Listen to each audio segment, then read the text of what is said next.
Assalamualaikum warahmatullahi wabarakatuh. Bayangkan jika suatu hari bangsa ini tercerai-berai, bukan karena perang besar, tapi karena siasat licik musuh yang datang dengan wajah perjanjian dan persahabatan.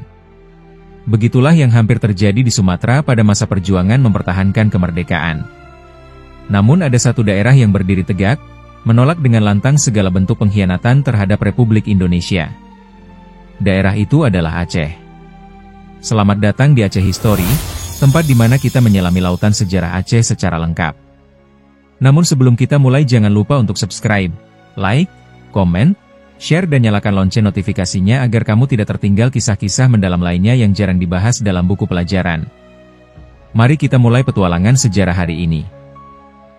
Para tokoh Aceh dengan tegas menolak ajakan untuk bergabung dalam pembentukan negara Sumatera Timur, sebuah gagasan yang kala itu tengah diupayakan oleh pihak Belanda melalui perpanjangan tangan mereka di wilayah Sumatera. Ajakan itu secara resmi disampaikan melalui surat oleh Wali Negara Sumatera Timur, Dr. Teungku Mansor, seorang tokoh yang oleh Belanda diposisikan untuk memimpin wilayah tersebut demi kepentingan politik mereka. Penolakan tegas tersebut bukan tanpa alasan. Dalam catatan sejarah yang diabadikan oleh Teku Ali Basjah Talsya dalam bukunya Sekali Republikan Tetap Republikan, dijelaskan bahwa sikap pimpinan daerah dan pimpinan partai politik di Aceh lahir dari kesadaran penuh akan strategi politik Belanda. Mereka memahami bahwa pembentukan negara Sumatera Timur sejatinya adalah bagian dari taktik Belanda untuk memecah belah kekuatan Republik Indonesia melalui skema federalisme. Negara-negara bagian yang dibentuk Belanda di berbagai wilayah Indonesia kala itu dikenal sebagai negara boneka, karena berdiri bukan atas kehendak rakyat, melainkan sebagai alat politik kolonial untuk mempertahankan pengaruhnya setelah kekalahan dalam Perang Dunia Kedua. Ketegasan sikap Aceh bukan hanya sekadar pernyataan politik, tetapi merupakan bentuk nyata dari komitmen masyarakat Aceh terhadap cita-cita kemerdekaan Indonesia yang diproklamasikan pada 17 Agustus 1945. Kesetiaan ini telah menjadi bagian dari identitas politik Aceh sejak awal revolusi kemerdekaan. Aceh tidak tergoda oleh iming-iming kekuasaan lokal dalam struktur negara baru yang direkayasa Belanda, karena bagi mereka, merdeka adalah satu, Indonesia. Sikap ini semakin nyata ketika Dr. Teungku Mansor mengirimkan undangan resmi kepada Gubernur Militer Aceh, Langkat, dan Tanah Karo, Jenderal Mayor Tituler Teungku Muhammad Daud Beurewe. Undangan tersebut berisi permintaan agar Aceh mengirimkan utusan untuk menghadiri muktamar atau konferensi Sumatera yang dirancang sebagai forum untuk membahas rencana pembentukan negara Sumatera Timur. Upaya ini jelas merupakan bagian dari skenario Belanda dalam rangka memperluas pengaruh mereka melalui bentuk negara-negara federal yang berpihak kepada kepentingan kolonial. Menanggapi surat tersebut, Gubernur Militer Aceh Teungku Muhammad Daud Beurewe segera mengambil langkah strategis. Pada tanggal 18 Maret 1949, ia menggelar pertemuan penting di rumah dinasnya di Banda Aceh. Pertemuan tersebut bukan sekadar pertemuan biasa, melainkan merupakan forum darurat untuk merespon situasi politik yang genting. Dalam pertemuan itu, Daud Beurewe mengundang para pejabat militer serta tokoh-tokoh partai politik yang memiliki pengaruh besar di Aceh dan Sumatera Utara. Dari kalangan militer, hadir sejumlah perwira penting yang memainkan peranan besar dalam mempertahankan kedaulatan Republik Indonesia di wilayah Aceh. Mereka antara lain Gubernur Militer sendiri, Teungku Muhammad Daud Beurewe, Letnan Kolonel Hoesien Joe Soef, Letnan Kolonel Teungku Abdul Wahab, Letnan Kolonel Askari, Letnan Kolonel Cekmat Rahmani, Mayor Nyakneh, Mayor Agani, dan beberapa tokoh militer lainnya. Kehadiran mereka dalam forum tersebut menunjukkan bahwa Aceh bukan hanya memiliki kekuatan politik, tetapi juga kekuatan militer yang solid untuk menolak upaya pecah belah dari pihak Belanda. Pertemuan itu menghasilkan sikap bulat bahwa Aceh menolak terlibat dalam pembentukan negara Sumatera Timur. Bagi mereka, bergabung dalam proyek politik Belanda sama saja dengan mengkhianati perjuangan rakyat Indonesia yang tengah berjuang mempertahankan kemerdekaan dari rongrongan kolonial. Lebih dari itu, penolakan Aceh merupakan bentuk konsistensi dalam menjaga integritas wilayah Negara Kesatuan Republik Indonesia, NKRI. Keputusan itu kemudian menjadi salah satu tonggak penting yang memperkuat posisi politik Republik Indonesia dalam menghadapi agresi diplomatik Belanda. Dalam sejarah perjuangan mempertahankan kemerdekaan, sikap Aceh ini dikenal sebagai salah satu bentuk nyata dari semangat anti-kolonialisme yang hidup di daerah-daerah luar Jawa, sekaligus mempertegas peran strategis Aceh dalam revolusi kemerdekaan Indonesia. Sementara itu, dari kalangan sipil, hadir pula para pimpinan partai politik dan organisasi massa yang memiliki pengaruh besar dalam percaturan politik Aceh pada masa itu. Kehadiran mereka menegaskan bahwa perjuangan mempertahankan kemerdekaan Indonesia bukan hanya menjadi tanggung jawab kalangan militer, tetapi juga merupakan gerakan bersama seluruh elemen masyarakat. Para tokoh yang hadir berasal dari berbagai latar belakang organisasi, mulai dari kekuatan politik Islam, nasionalis, hingga organisasi sosial kemasyarakatan.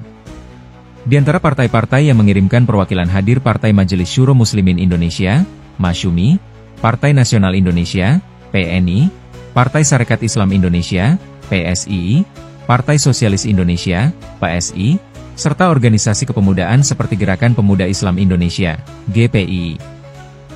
Selain itu, hadir pula organisasi massa buruh seperti Sentral Organisasi Buruh Seluruh Indonesia, SOPSI, serta organisasi pemuda kiri seperti Pemuda Sosialis Indonesia, Pesindo. Tak ketinggalan, organisasi keagamaan besar seperti Muhammadiyah juga turut ambil bagian. Dari kalangan ulama, hadir Persatuan Ulama Seluruh Aceh, PUSA, Hay'ah Kibarul Ulama, serta ulama karismatik Aceh, Syekh Ahmad Hasbalah Indrapuri. Komposisi peserta yang hadir dalam pertemuan itu menunjukkan keragaman kekuatan sosial politik Aceh. Ini sekaligus menjadi bukti konkret bahwa penolakan terhadap pembentukan negara Sumatera Timur bukanlah sikap satu golongan saja, melainkan merupakan konsensus bersama dari berbagai unsur masyarakat Aceh. Dalam pertemuan itu, tidak ada sekat ideologi, baik nasionalis, Islamis, maupun sosialis, semua menyatu dalam satu tujuan, mempertahankan keutuhan Republik Indonesia. Agenda utama rapat tersebut adalah membahas situasi perjuangan bangsa Indonesia secara keseluruhan, khususnya terkait perkembangan politik di Sumatera dengan munculnya gagasan pembentukan negara Sumatera Timur oleh pihak Belanda. Dalam pidato pembukaannya, Gubernur Militer Teungku Muhammad Daud Beureweh menyampaikan laporan tentang kondisi terkini medan perjuangan. Ia menceritakan kembali pengalaman pahit para pejuang Aceh dalam menghadapi kekuatan militer Belanda yang ingin kembali menancapkan kekuasaan kolonialnya di Indonesia. Bukan hanya serangan fisik di medan perang, tetapi juga tekanan politik dan diplomasi yang terus-menerus dilakukan oleh Belanda di berbagai forum internasional. Dengan suara lantang dan penuh ketegasan, Daud Beureweh menekankan pentingnya menjaga persatuan di tengah situasi genting tersebut.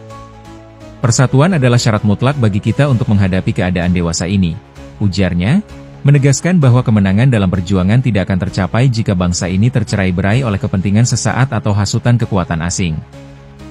Pernyataan tersebut mendapat sambutan hangat dari seluruh peserta rapat. Satu persatu perwakilan partai dan organisasi menyatakan sikap yang senada. Muhammad Nur El Ibrahimi dari Partai Masyumi menegaskan kembali pentingnya komitmen terhadap cita-cita kemerdekaan. Amels dari PSII juga menyampaikan bahwa tidak ada tempat bagi negara-negara boneka bentukan kolonial di bumi Indonesia yang sudah diproklamasikan merdeka. Begitu pula Bagindo Boejang dari SOPSI, Ali Hajmi dari Pesindo, NG Soeratno dari PNI, dan M. Yuna Nasution dari Masyumi. Semuanya sepakat bahwa rakyat Aceh akan berdiri teguh di belakang Republik Indonesia. Pertemuan itu kemudian menghasilkan keputusan penting. Secara bulat, rapat memutuskan untuk bekerja sama sepenuhnya dan memberikan dukungan yang besar kepada pihak militer yang dipimpin oleh Gubernur Militer Teungku Muhammad Daud Beureweh. Dukungan itu tidak berhenti pada sebatas pernyataan, tetapi dituangkan dalam bentuk resolusi resmi yang terdiri atas 6 poin penting. Revolusi tersebut merupakan pernyataan sikap bersama seluruh kekuatan politik dan sosial Aceh terhadap upaya pecah belah yang dilakukan oleh Belanda. Poin pertama dari resolusi itu menegaskan bahwa mereka memberikan kepercayaan penuh dan mendukung tindakan-tindakan Pemerintah Darurat Republik Indonesia, PDRI, yang sedang berjuang di Sumatera Barat. PDRI saat itu menjadi benteng terakhir pemerintahan Republik setelah Yogyakarta jatuh ke tangan Belanda dalam agresi militer II. Segala langkah PDRI untuk mempertahankan kemerdekaan Indonesia didukung sepenuhnya oleh rakyat Aceh. Poin kedua dalam resolusi tersebut menyatakan bahwa rakyat Aceh tetap teguh menjaga semangat persatuan nasional. Resolusi itu bukan hanya ditujukan kepada pemerintah pusat di Sumatera Barat atau rakyat Indonesia secara umum, tetapi juga sebagai pesan kuat kepada bangsa-bangsa asing di dunia internasional. Aceh ingin menunjukkan bahwa meskipun berada di bawah tekanan politik dan militer Belanda, rakyatnya tetap setia pada cita-cita Republik Indonesia. Mereka secara tegas menolak segala bentuk propaganda yang berusaha menanamkan benih-benih perpecahan atas dasar kedaerahan, seperti yang hendak dilakukan oleh Dr. Tengku Mansor dengan rencana konferensi Sumatera tersebut. Dengan resolusi itu, Aceh telah memainkan peran strategis dalam memperkuat posisi diplomasi Indonesia di mata dunia. Sikap konsisten Aceh menjadi bukti nyata bahwa bangsa Indonesia tidak mudah dipecah belah oleh upaya adu domba kolonial, sekaligus memperlihatkan kepada dunia bahwa Indonesia, meskipun secara fisik tercerai oleh serangan militer Belanda, tetap satu dalam semangat kemerdekaan. Revolusi ini kelak menjadi salah satu tonggak penting dalam perjalanan sejarah diplomasi dan perjuangan bersenjata mempertahankan kedaulatan Republik Indonesia. Poin keempat berisi pernyataan dukungan penuh, baik secara lahir maupun batin, kepada upaya pertahanan rakyat semesta. Dukungan ini diarahkan kepada organisasi-organisasi pertahanan rakyat yang kala itu telah terstruktur secara sistematis melalui pembentukan distrik-distrik militer. Semangat pertahanan rakyat semesta mencerminkan konsep bahwa mempertahankan kemerdekaan adalah tanggung jawab bersama seluruh warga negara, bukan hanya tugas kalangan militer atau aparat pemerintah semata. Rakyat adalah garda terdepan dalam menjaga integritas wilayah Republik Indonesia. Poin kelima menegaskan sikap tegas untuk memberantas segala bentuk tindakan yang berpotensi memecah belah persatuan.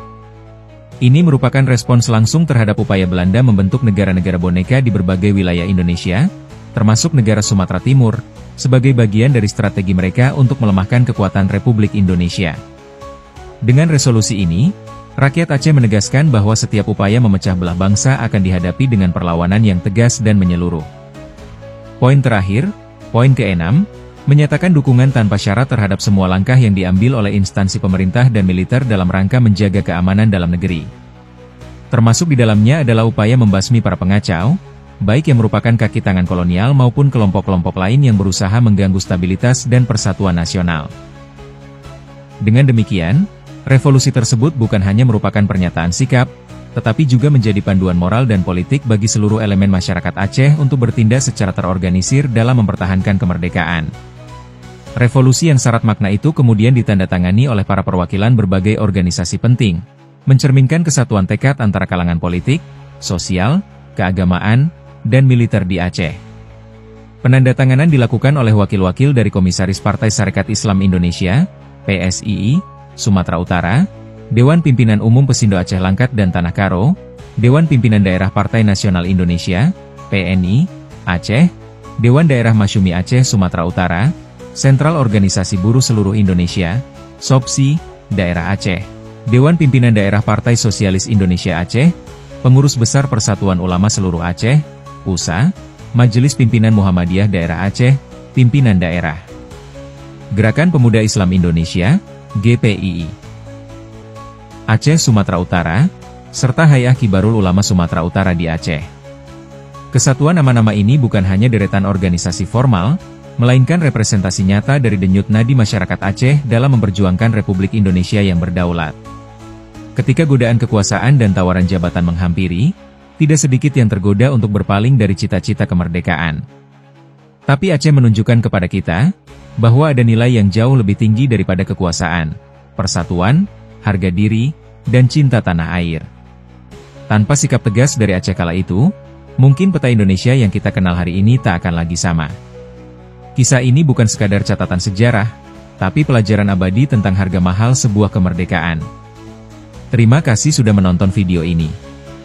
Jika Anda menikmati konten yang kami sajikan, jangan lupa untuk like, komen, dan subscribe agar tidak ketinggalan video menarik lainnya. Bagikan juga video ini kepada teman-teman Anda agar semakin banyak yang tahu tentang sejarah-sejarah yang kami bahas. Sampai jumpa di video berikutnya. Wassalamualaikum warahmatullahi wabarakatuh.